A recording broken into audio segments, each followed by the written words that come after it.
KUHS.com, coming at you with This Place Hotel. Gosh, that's a long time ago. 1988 he made that happen. That's awesome. Well, we're here in the studio on a Friday, 11 a.m., having a great time. Once again, that was Michael Jackson, This Place Hotel. That was back in July of 1988 at Wembley. We're streaming here at KUHS Denver every Friday at 11 o'clock, but actually every day we're streaming, making it happen. I'm glad to be here. I'm Dr. Whiteman, also known as Coach, here to share with you some good thoughts and some ideas on how to be better at what you do and being the best that you do at the efforts you put out every day. So glad to be with you. We're going to start off with our mindset moment as we do every week. We start off Mondays with the mindset moment. This week's mindset moment was brought to you by Maya Angelou. And it goes like this: if you don't like something, change it. If you can't change it, change your attitude. Position yourself in a place that the attitude drives for change that benefits you. But the quote from Maya Angelou is, if you don't like it, change it. If you can't change it, change your attitude. Let's try it one more time. If you don't like something, change it. If you can't change it, change your attitude. That's for Friday, our mindset moment here at 360 Performance, every Friday, 11 o'clock Mountain Standard Time. Today's theme, with that quote in mind from our mindset moment, quoted by Maya Angelou, is about feminine sports excellence in any sport.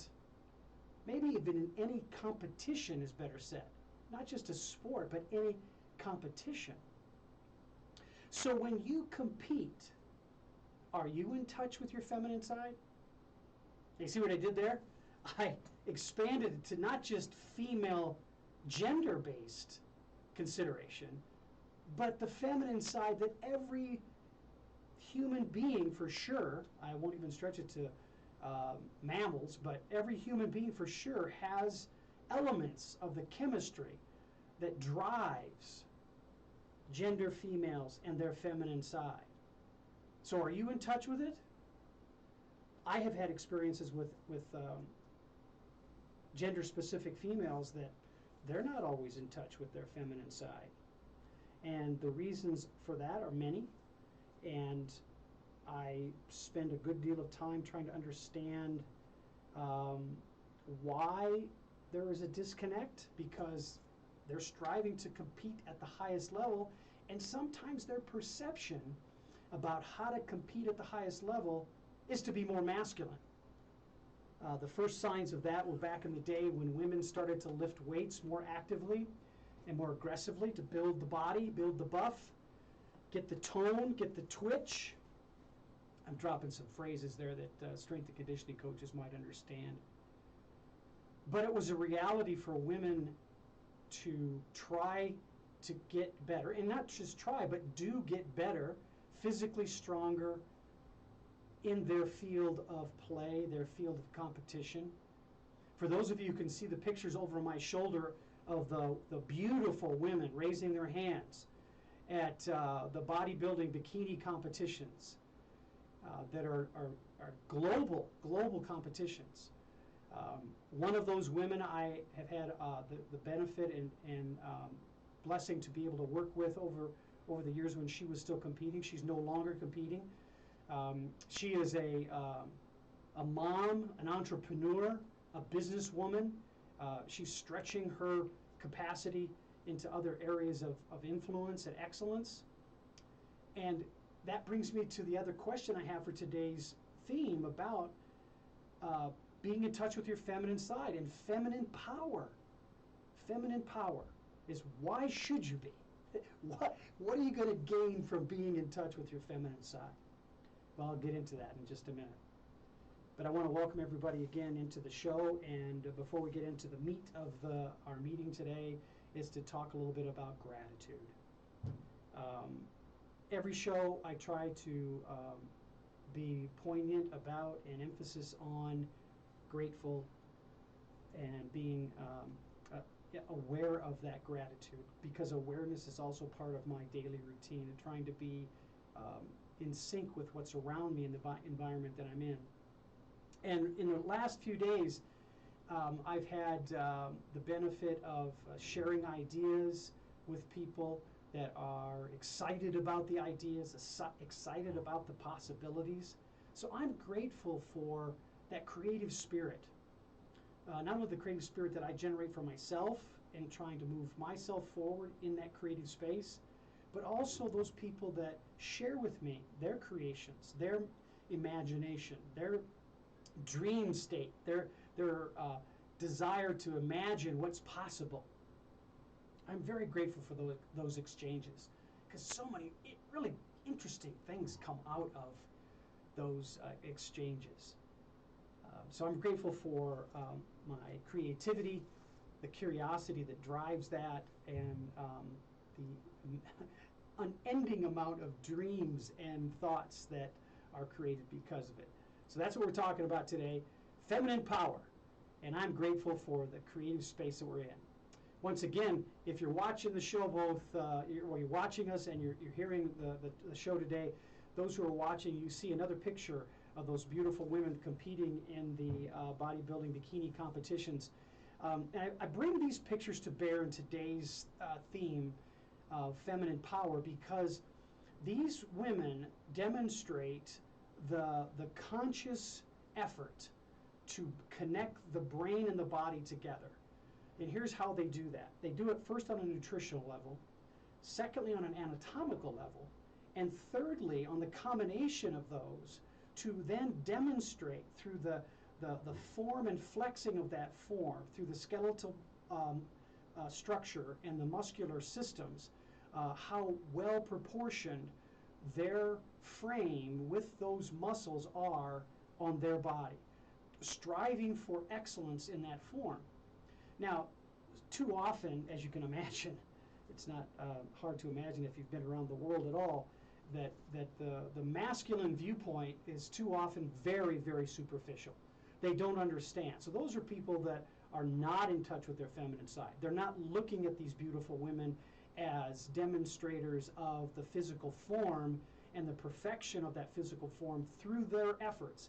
So I want to use these images as a way to personify my point today, that feminine power is not just about females. It's about being in touch and aware of the connection between brain and body, and how that connection can just dramatically alter your framework of success or for success.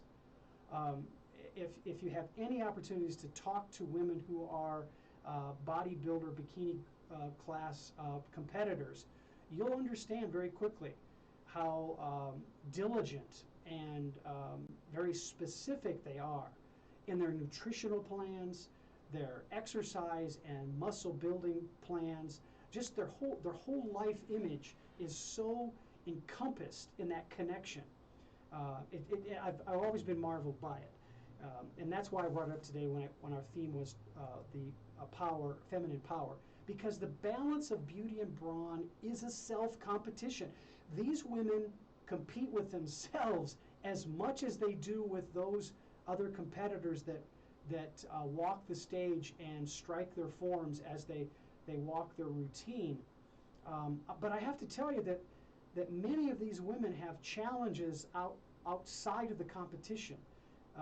For some of them, the competition itself was therapeutic. They came to the competition as a way to build their confidence and combat the lack of self-worth in their own self-image. And because of these efforts, they became stronger, literally stronger, and cognitive, emotionally stronger, and more focused in who they are. And as a result, they competed at the highest level and became recognized globally. These three women, many of them were, well, not many of them, all three of them were in the top, at the time, in the top 20 in the world. And some of them on this stage in this picture were in the top 5 in the world in the bodybuilding bikini class competitions. So That's why this particular element is very intriguing to me, because it's such a self-competition. And judges have a very difficult job discerning which of these competitors have the best blend in their form of all body parts, muscle structure, skeleton structure. So posture's a big thing. The ability to, when you walk the stage, you strike a particular pose to accent, a glute or a hamstring, a bicep, quad, abs, obliques, whatever the case may be. There are certain postures that they position as they circle the stage, so that when you truly understand it, you know that their excellence is not skin deep. It's all the way, it's cellular. It's the nutritional values that it impacts of that on their cells. Now, I don't want to sound like I'm berating the point here, okay? It's obvious by these pictures. These women are beautiful. They're beautiful women.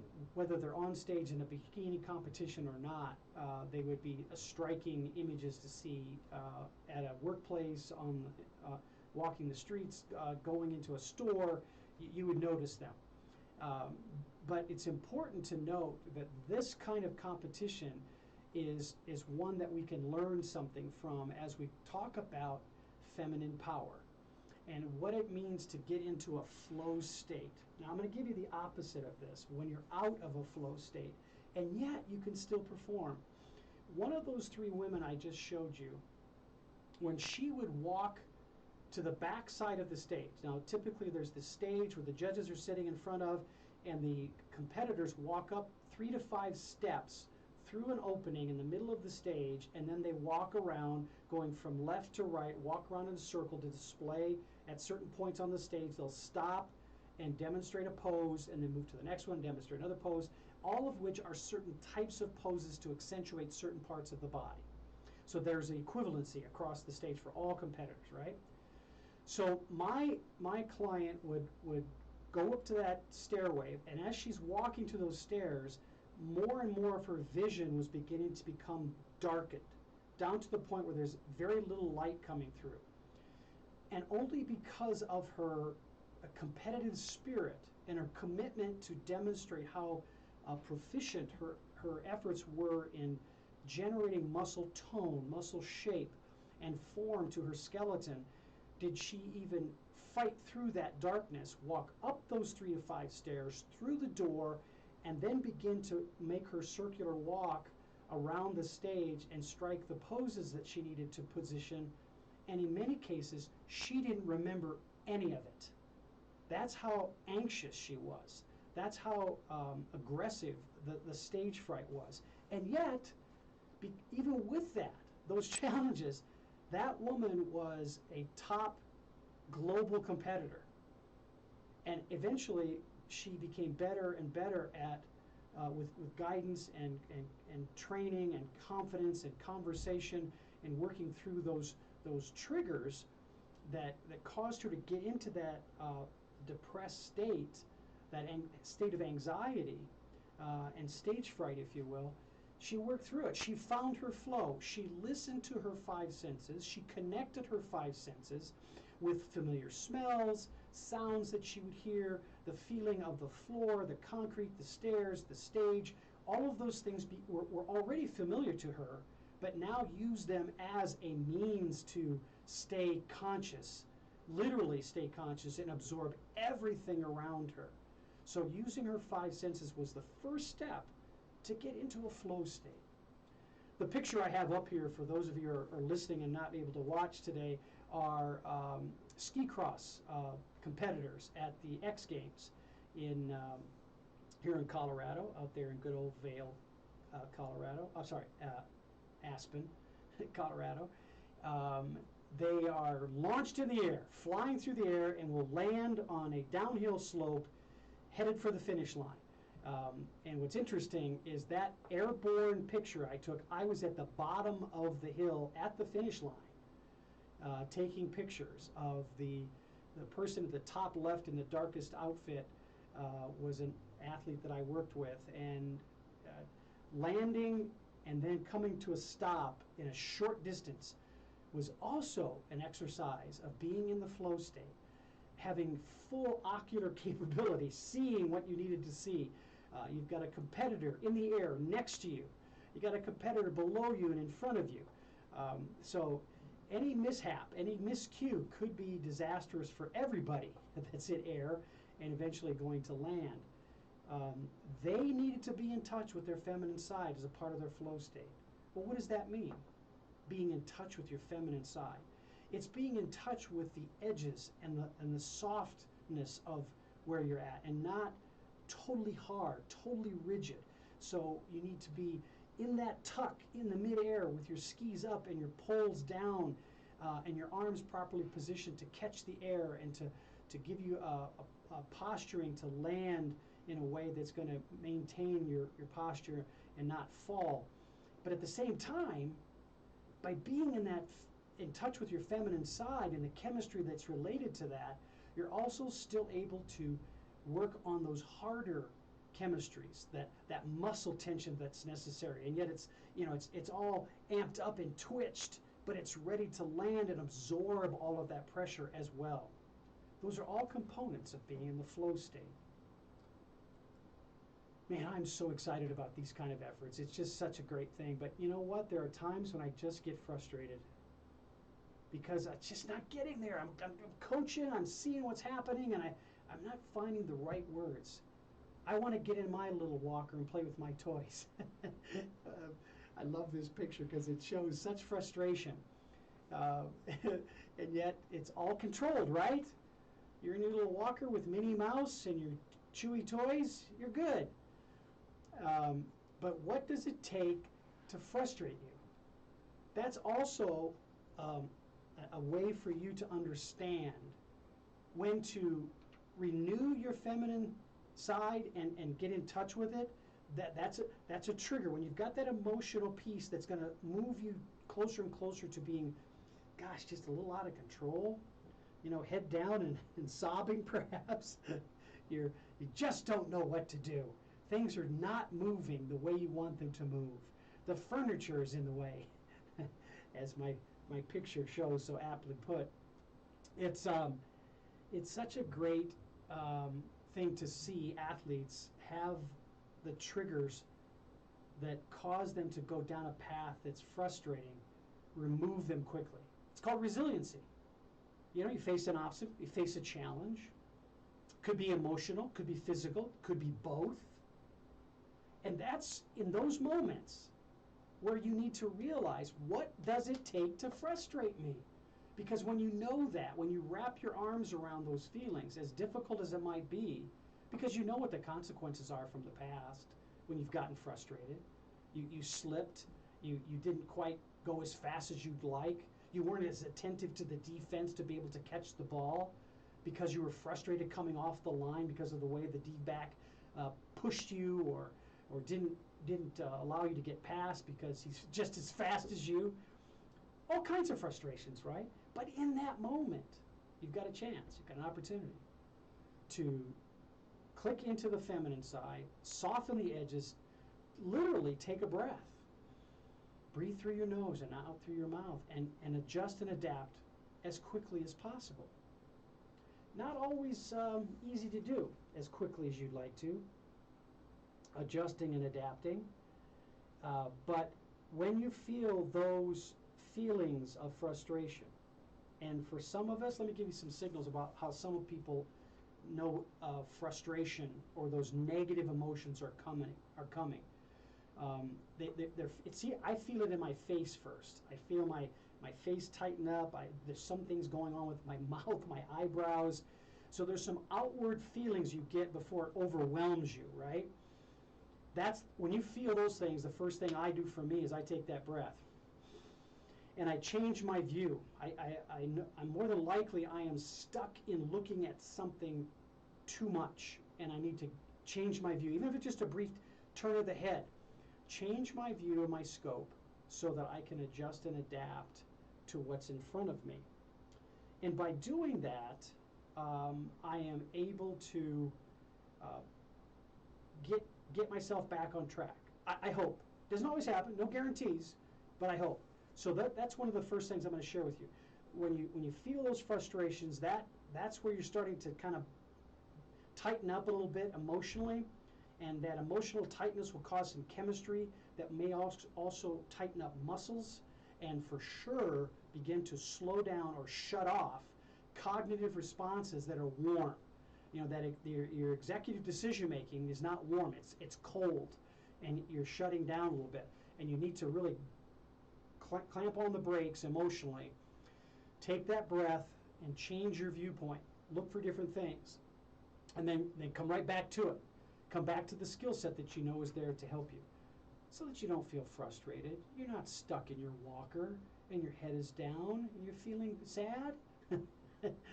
And again, I apologize if you're not watching this today. I've got this great picture of a toddler child who's not toddling.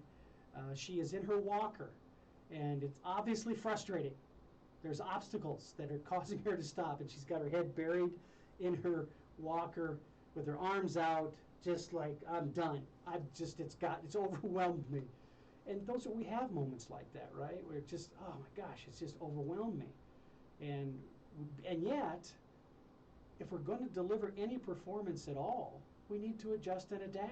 We need to know what I can do to question, but at the same time, reposition myself quickly, resiliently, resolve what's going on and move on, so I can deliver maybe not at, but close to the performance I'm expected to deliver, so I get the necessary outcomes.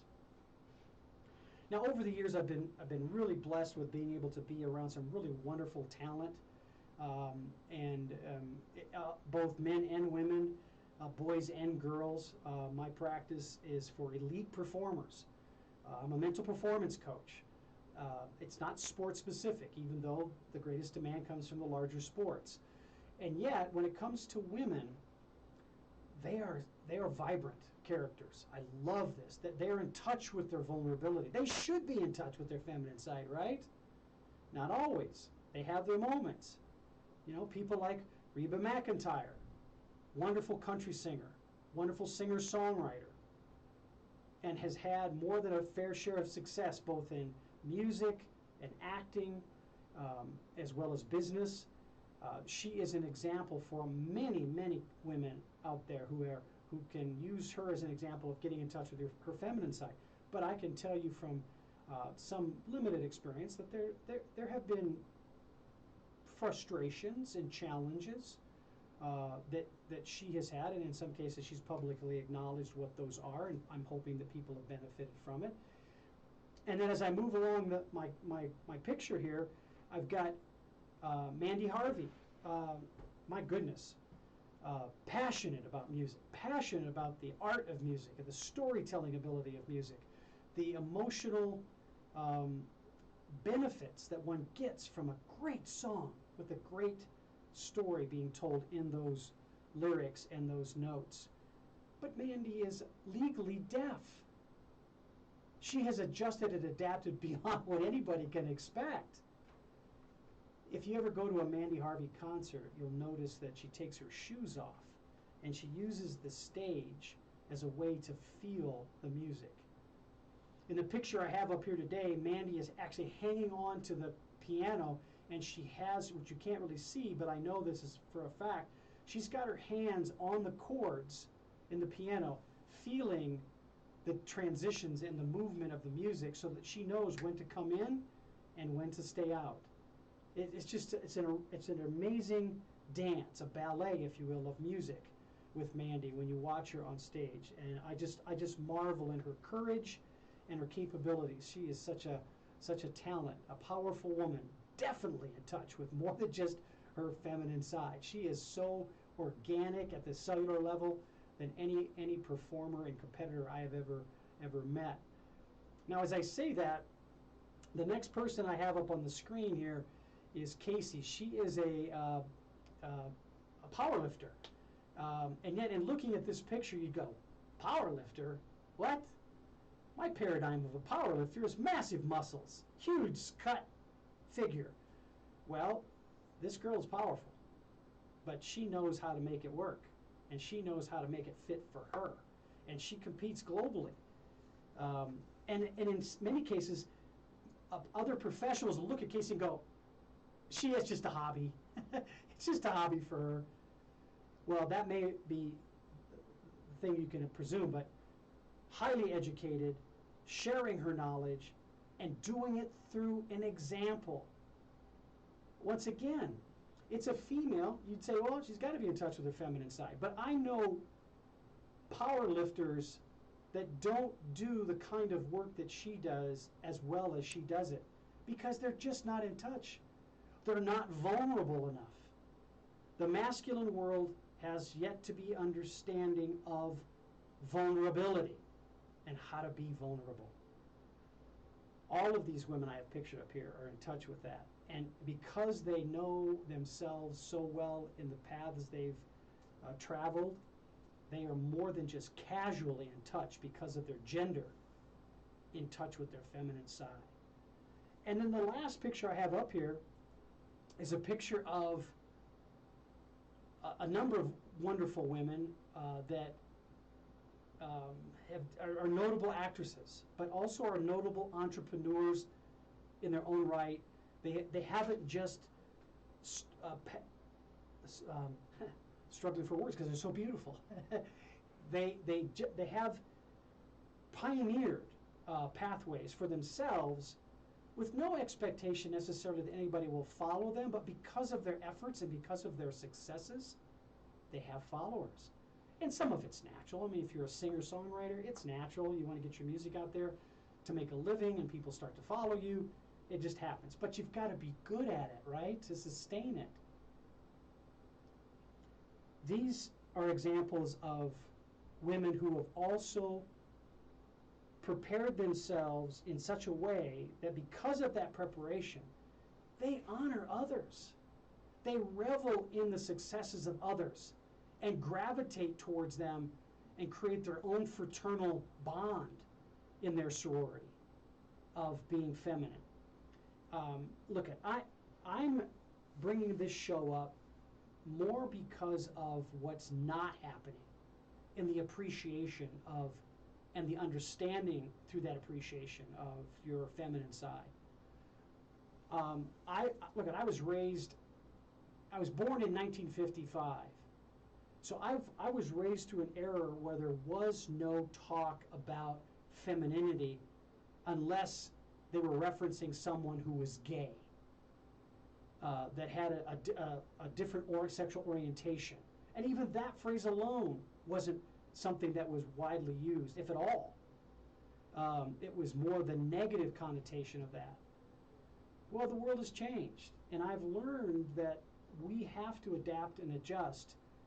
And part of that adapting and adjusting is to really take a look at ourselves internally as competitors. If you truly want to be an elite competitor, my experience is it's imperative that you understand yourself well enough to be in touch with your feminine side. Hey, I'm so glad to be here today. KUHS Denver is a great home to deliver messages to you about your performance and about what makes you the best you can be. Check me out at 360mindset, 360mindset.com if you have anything to say or you want to look at just more about what I do. But every Friday, you can check me out, and the topics I talk about are part of my work as a mental performance coach. You know, it's interesting. The topic today is about feminine power, and yet whether you're a man, a woman, a female, a girl or a boy, children or adults, there's always a need for coaches. And in our culture, both domestically and worldwide, coaches are a part of people's lives. Well, it's interesting that this quote comes from a faith-based individual, Billy Graham. But Billy Graham was a great fan of athletics and sports. He lived in Chicago a good part of his life. So Chicago teams, the Walter Paytons of the world were part of his football genre. He loved baseball as well. But here's the quote that I just love because it's so apropos. You know, a coach will impact more young people in a year than the average person does in a lifetime. Now, I want to make sure we're clear on this. When Billy Graham referenced the word coach, his reference was to a sports coach. He was a big fan of Vince Lombardi and the Green Bay Packers because there was just classic fights between the Chicago Bears and the Green Bay Packers back in the day when Vince Lombardi was the head coach.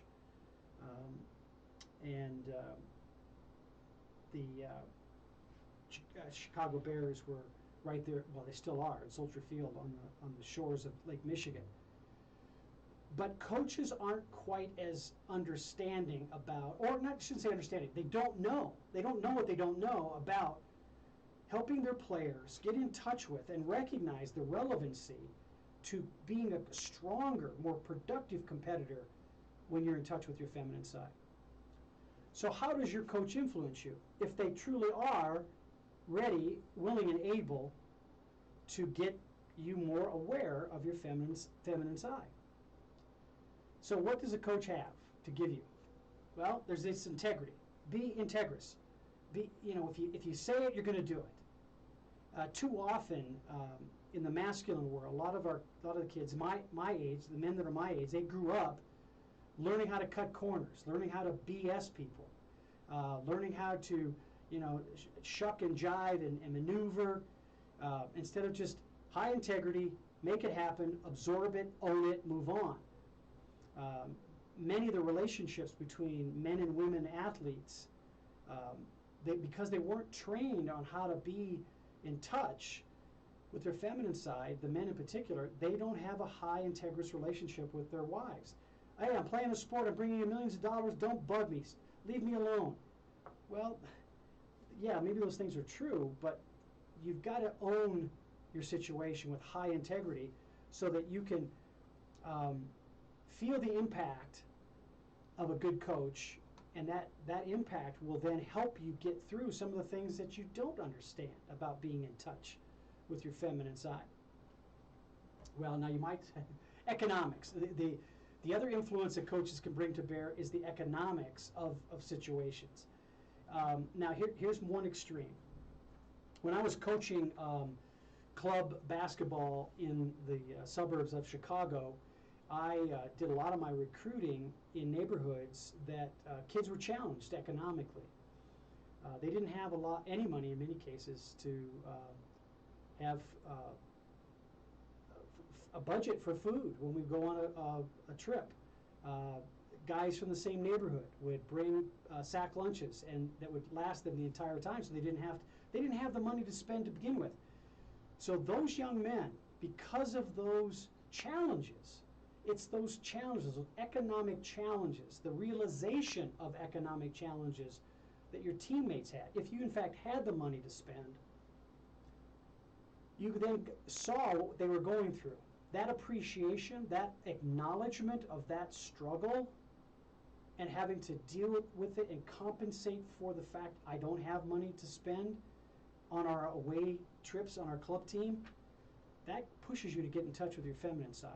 The realities of who I am, what my path is, and the adjustments I have to make to produce better results. I want to be there. I want to be on the team. Now remember, the teams that I worked on and many of the club teams, they supplied gear, footwear, a backpack in many cases. So these kids, in most cases, they were wearing their warm-ups and all the time. And we knew that going in.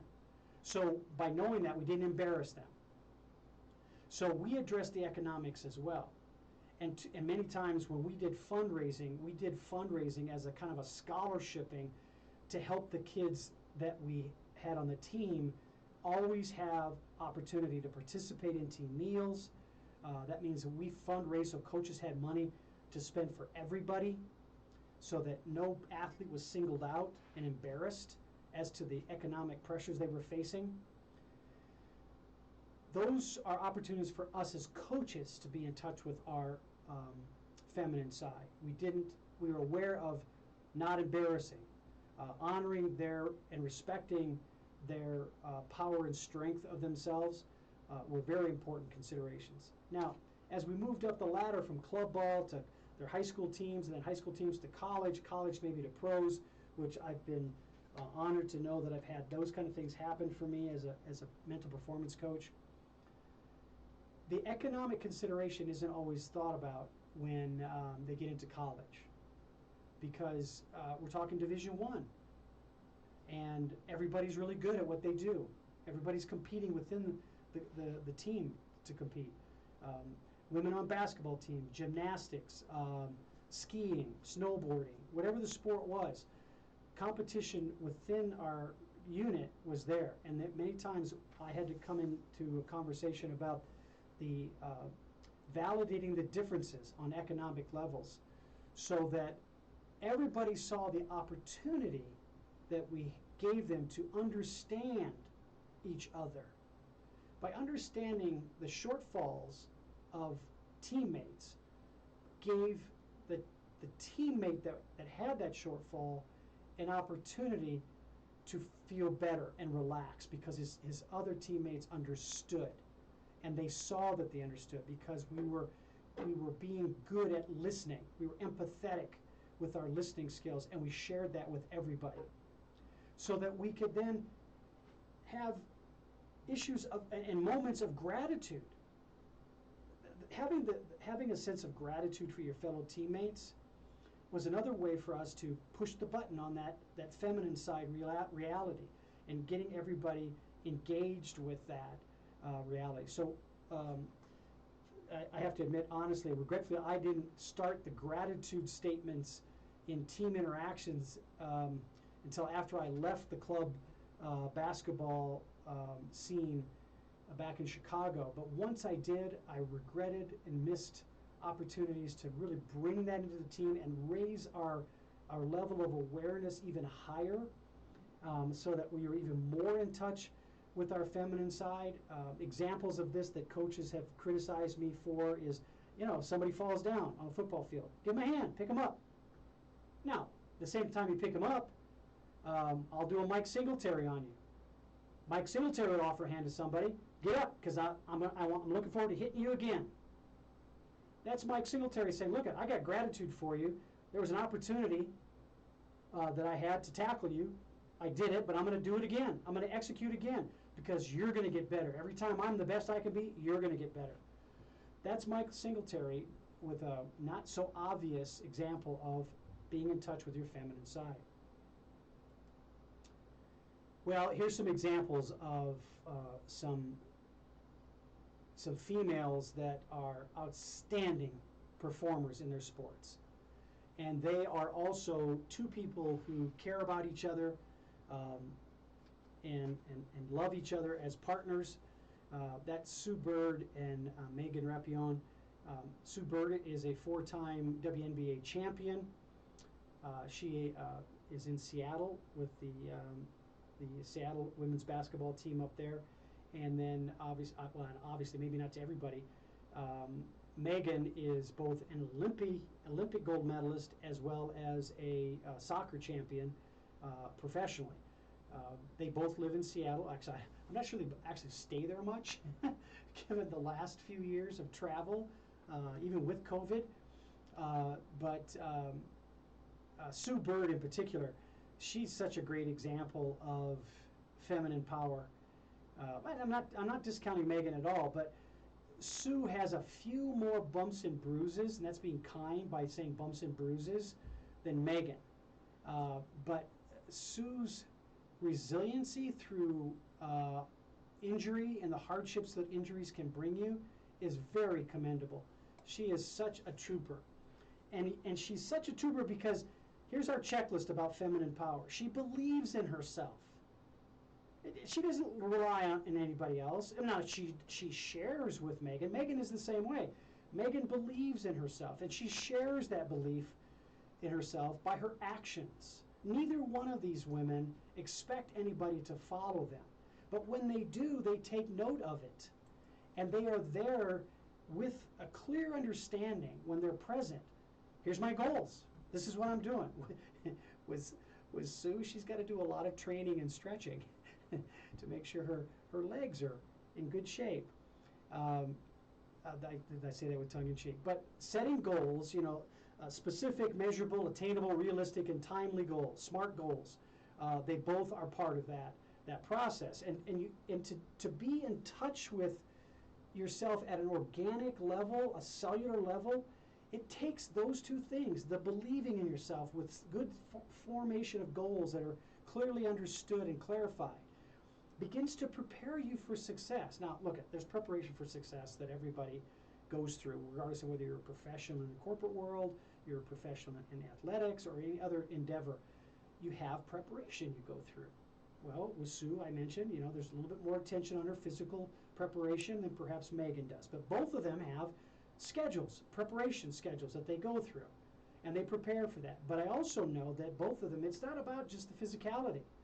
They have routines they go through mentally to make plans for that preparation, to have people that they trust participate in that preparation for success effort. Trainers, coaches, but they share their expectations. Those people who work with and for them know exactly what needs to be delivered to prescribed outcomes. Can you imagine if you kept all of your plans inside your head and in your heart? You didn't share with anybody. I can get this done. I can do this by myself. Well, what happens if there's an obstacle in front of you? What happens if that obstacle that's in front of you is recovery from an injury? Are you going to continue to hunker down and be silent and keep it all inside when doctors present themselves or therapists want your participation in routines? Of course not. You know better.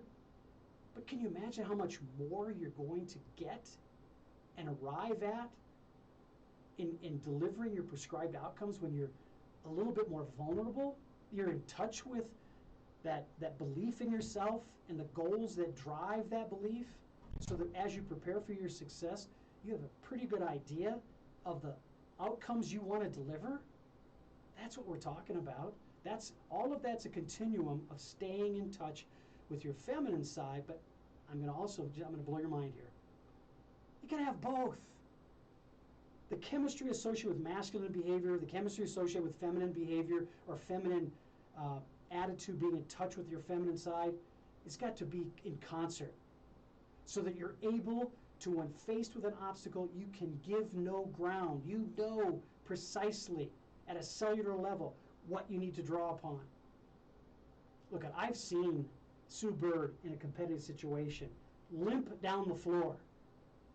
And sometimes there are sometimes I've seen those scenarios, and I thought it was the bird giving the limp wing routine to the hawk that circles above, right? Here, let me just make you think that I'm hurt, because I'm drawing you away from my nest. I'm drawing you away from my teammates, who that when you begin to strike with your defense, I'm going to throw the ball to my open teammate and we score. And I'm going to just laugh my ass off all the way back down the court. I digress a bit. But you give no ground to obstacles that might be in front of you. And you know, because of your preparation and that being in touch with who you are, how to make the connections, adjust and adapt accordingly, given the circumstances that you have. But regardless of all of that, the belief in yourself, setting goals, making sure you're prepared for success, whatever that preparation plan is for you, that you're delivering those preparations towards a prescribed set of outcomes. And that when you compete, you're in touch with both sides. Masculine side, feminine side, it's connected, you know it's connected, so that no matter what the obstacle, you give no ground. And as you do all that, you're having fun. You're smiling. The intensity might be there, but you're having fun. You're doing the job because you're in touch. You've got a good balance. So that when you want to execute at your best, you know that you're beginning with an end in mind that's full of gratitude. I love this picture because this is of a striker at Niwot High School who's now finishing up, well, she will be finishing up her time at School of Mines women's volleyball team. And this young lady has persevered through a lot of stuff. Her whole teammates are there. Many of them went on to college volleyball. But to watch her strike with that intensity, that arm swing, that look at the ball, you can just tell in this picture the intensity that she is connected. In this specific move, this specific strike, she is connected to what's going on and is having so much fun with gratitude. So beginning with the end in mind, seeing the picture, going through your steps of making sure your connections are there. And I want to make sure I make a point here. This is regardless of gender. Being in connection with your feminine side is blending it, because you can't make the connection between both if you're not connected with one. So for men, the male gender, you're the ones I'm primarily talking about understanding the connection of your feminine side so that it merges in with those masculine traits that you need to draw upon every once in a while, like making a big strike at the net, or ball handling on the field to get past a defender, to then be able to make a great pass that leads your teammate for an upcoming goal. Those are moves, those are plays that when you see them happen, you know that everybody's connected, that everybody is on it and ready to go. Now, we've got a few minutes left before the show ends. I want to just remind everybody about how your efforts in what you do should be first focused on you. I give a mantra to my athletes. I say, let's start off with you thinking about every day starting with this sentence. It's all about me.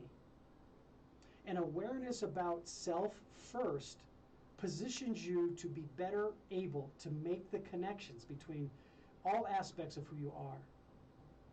The feminine side, the masculine side, and if you draw upon all of your five senses as often as you can, you will be activating your mind to really consider all possibilities. So whether it's preparing in the gym for the next competition, or if it's just simply taking a walk down the street, be aware through all five senses who you are and how you connect yourself. Because until you get that in play and understand it, it'll be difficult for you to support anybody else, to be a good teammate for anybody else. And even if you're an individual performer that doesn't necessarily play on a team, but you have a team concept, there are things like wrestling teams. They're individual performers on a team. There's a ski team. There is a fencing team, a karate team. Well, they're all a bunch of individual players. Even there, you can look at getting yourself prepared and reflect with your performance an image that's precise about what you're doing. And that skill set is so important for you to master so that you are constantly pushing the envelope for yourself. As I showed you at the beginning of the show, the bodybuilding bikini class performers, they're self-competitors. They're the epitome of the example of getting brain and body hooked up and connected at a cellular level. As I move forward for today, as it's common, I will take this show and I will copy it and I will do some editing, add a few things to it, and post it to my podcast platform. So you can hear me on Spotify, Apple, Google, etc. A number of different podcast platforms I utilize. If you go to anchor.fm/ and then my name, Lowell Whiteman, you'll find it. Or if you just go to Spotify, if you like Spotify or you like Apple iTunes, go on to Apple and just go into their podcast sections. Same thing with Google, and just type in 360 performance. You'll find me. You'll find this show, which will be ready to broadcast for you to listen to again or recommend it to somebody on Monday, and have them share in the fun and excitement that we put on here at 360 Performance at KUHSdenver.com, streaming at you. I think 7 days a week. That Henry, he's everywhere. He's a shadow, just producing this wonderful plethora of great sounds and wonderful talk shows. So one of the things I've been interested in lately in examining athletic performance, but actually performance in general of any elite performer, is making sure that I don't miss the connections that need to be made through brain and body. That brain and body connection is very important. And in doing that, I find out that I'm getting more involved in, gosh, all kinds of different activities. Last week's show, we talked to James Mejia, the CEO of the Denver Film and the Denver Film Festival, which is coming up, number 44, starting on November the 3rd. They'll start the film festival. Go out there and get your tickets at denverfilm.org and check that out. But anyway, I'm getting involved in those kind of things and looking at, did I miss anything? Did I miss anything about the connections of feminine power with masculine power and the connection of that? Because I know through my experience, you need to make the connection between the two. And without it, you're going to fall short of what you're trying to deliver as an outcome for your performance. When athletes come off the field, recently a place kicker on a football team came back and just was shaking their head. I don't understand how the kicking motion I had, I thought was the exact same one I prepared for, and yet it went left.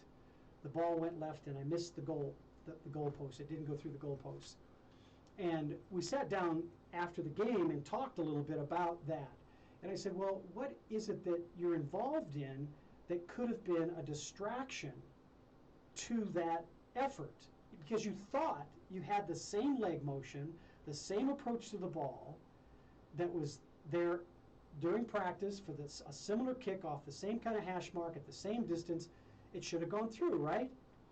And the minute I asked him that question, what were you involved in, both emotionally as well as physically, or both, he immediately said, oh, whoa, before I went on the field, I was asked about my son's birthday.